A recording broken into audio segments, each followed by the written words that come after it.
তুলা রাশির মানুষ 2026 সালে বিশ্বাস করবেন ভেবেচিন্তে। সত্য ও মিথ্যার মাঝে আপনাদের কনফিউশন তৈরি হবে। আপনাদের খুব নিয়ারেস্ট কাছের মানুষদেরকেও খুব ভেবেচিন্তে আপনাদের বিশ্বাস করতে হবে, না হলেই ঠকবেন। তাড়াহুড়ো করলেই হবে না, ধীরে চলতে হবে। ধীরে চললেই উন্নতি পাবেন। উন্নতি আছে, কিন্তু একটু ধীরে চলতে হবে। কেরিয়ার বিজনেসে আপনাদের ভালো গ্রোথ আছে।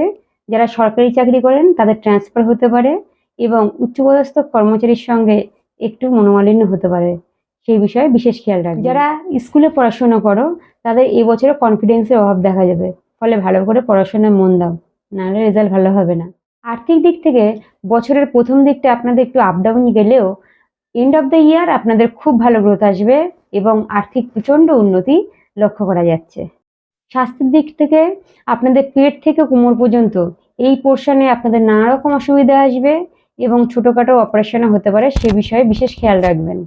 সবশেষে বলি, সব চকচকে জিনিস দেখলেই সেটাকে সোনা ভাবলে চলবে না। চোখ কান খোলা রেখে আপনাদের চলতে হবে এবং বছরটা আলটিমেটলি আপনাদের জন্য শুভ, কিন্তু একটু কেয়ারফুলি আপনাদের থাকতে হবে। তাহলে ভিডিওটি কেমন লাগলো অবশ্যই লাইক শেয়ার করবেন এবং সাবস্ক্রাইব করবেন। কমেন্টে লিখুন আপনার কী রাশি। ততক্ষণ পর্যন্ত ভালো থাকবেন, সুস্থ থাকবেন। আবার পরের দিন দেখা হবে। রাধে রাধে।